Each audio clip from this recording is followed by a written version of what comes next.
الحمد لله رب العالمين والصلاة والسلام على رسوله الكريم.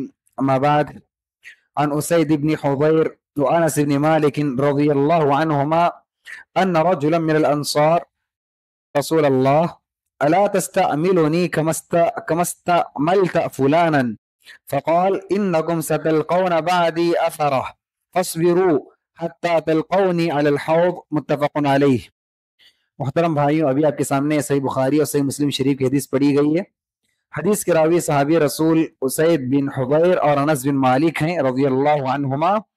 فرماتے ہیں کہ انصار میں سے ایک آدمی پیارے نبی کی خدمت میں آیا اور کہا، اے اللہ کے رسول، آپ مجھے کسی کام کا ذمہ دار بنا دیجئے، کسی گاؤں کا ذمہ دار بنا دیجئے جس طرح آپ نے فلاں فلاں کو ذمہ دار بنایا ہے. پیارے نبی صلی اللہ علیہ وسلم نے اس کے جواب میں کہا، انکم ستلقون بعدی اثرہ. اس بات کو یاد رکھو کہ بہت جلد تم معاملات میں اور ذمہ داریوں کی تقسیم میں ترجیحات کو دیکھو گے، تو اس موقع پر تم صبر کرنا یہاں تک کہ مجھ سے ملاقات کرو حوض کوثر میں. حاضرین گرامی، اس حدیث کو تھوڑا سمجھنے کی ضرورت ہے. ایک انصاری صحابی پیارے نبی کی خدمت میں آ کر کہتے ہیں، اے اللہ کے رسول، مجھے کسی کام کا ذمہ دار بنا دیجئے. تو پیارے نبی ان کا جواب نہیں دیتے بلکہ ایک اور جواب دیتے ہیں. اور جواب کیا پیارے نبی کا؟ پیارے نبی فرماتے ہیں کہ بہت جلد تم دیکھو گے کہ ذمہ داریوں کی تقسیم میں ترجیحات دیکھی جائیں گی. مطلب کیا ہے؟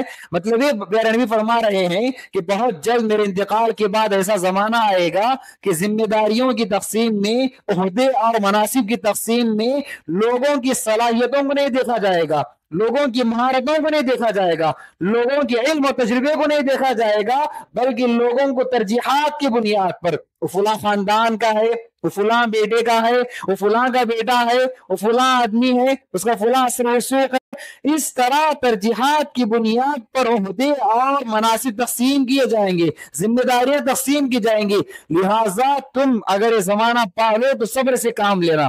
مطلب کیا ہے؟ اب وہ زمانہ نہیں آیا، ابھی وہ زمانہ نہیں آیا، بہت جلد وہ زمانہ آنے والا ہے. اور وہ زمانہ نہیں آیا مطلب یہ ہے کہ تمہیں ذمہ داری نہیں ملی تو اس میں کوئی مصلحت ہے. میں نے اگر تمہیں ذمہ دار نہیں بنایا، کوئی ذمہ داری میں نے تمہیں نہیں دی تو اس میں کوئی ایک مصلحت ہے، لہٰذا تم ذمہ داری سے دور رہو، اسی میں تمہارے لیے خیر ہے. اور بہت جلد زمانہ آئے گا جب ذمہ داریاں تقسیم کرتے ہوئے ترجیحات کو دیکھا جائے گا. اگر یہ زمانہ تم پالو تو تم صبر سے کام لینا، تم صبر سے کام لینا. حاضرین گرامی، اس میں امتی محمدیہ کے لیے بہت بڑا پیغام ہے، امتی محمدیہ کے لیے بہت بڑا پیغام ہے، اور قیامت کی صبح تک کے لیے پیغام ہے. میرے نبی فرما رہے ہیں کہ زمانہ آئے گا جب ذمہ داریوں کی تقسیم میں، حکومت کی تقسیم میں ترجیحات کو بنیاد بنا کر ذمہ داریاں تقسیم کی جائیں گی. اس وقت تم صبر سے کام لینا. اگر کسی کو کوئی ذمہ داری مل جائے، تمہیں ذمہ داری نہ ملے تو تم اس کی فرما برداری کرو، اس کی بات مانو، اس کی اطاعت کرو خیر کے کاموں میں.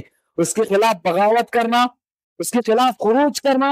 آج دیکھ لیجیے، آج مسلم حکومتیں ہیں، اگر مسلمانوں کو اس بات کا اختیار دے دیا جائے کہ ترجیحات کی بنیاد پر ذمہ داریاں تقسیم ہوئی ہیں، ترجیحات کی بنیاد پر حکومتیں تقسیم ہوئی ہیں، حکومتیں فلاں فلاں انسان کو ملی ہیں، ذمہ داریاں فلاں فلاں انسان کو ملی ہیں، حالانکہ اس کے لائق نہیں، تم ان کے خلاف بغاوت کر سکتے ہو، تو پھر دیکھیے دنیا سے امن اٹھ جائے گا، دنیا سے سکون ختم ہو جائے گا، ہر طرف جنگ و چھڑاؤ دیکھنے کو ملے گی. تو پیارے نبی جو اس حدیث سے پیغام دے رہے ہیں، یہ بہت بڑا پیغام ہے. جو سیاسی ذہن رکھنے والے ہیں ان کو یہ بات بالکل اچھی طرح سمجھ میں آئے گی. اگر پیارے نبی کا یہ فرمان نہ ہوتا، آج جتنی کچھ مسلم حکومتیں باقی ہیں وہ مسلم حکومتیں بھی ختم ہو جاتی. اس لیے کہ کوئی انسان نہیں جو 100% پرفیکٹ ہو، کوئی انسان نہیں. اس لیے اگر کسی کو ذمہ داری مل گئی، تمہاری ذمہ داری یہ ہے کہ تم سامنے والے کی اطاعت کرو جب تک خیر کا حکم دے. اگر خیر کا حکم نہ دے، اگر شر کا حکم دے، اس کی اطاعت نہ کرو. لیکن بغاوت تم نہیں کر سکتے. بغاوت کب ہوگی؟ جب وہ ظاہری کفر کرنے لگے، بالکل واضح علی الاعلان کفر کرے، تب اس کا اس میں خروج کیا جائے گا، اس کے ساتھ بغاوت کی جائے گی. جب تک اس سے کفر ظاہر نہ ہو جائے تب تک اس کی اطاعت و فرمانبرداری ضروری ہے. اس طرح کوئی بندہ ترجیحات کا زمانہ دیکھ لے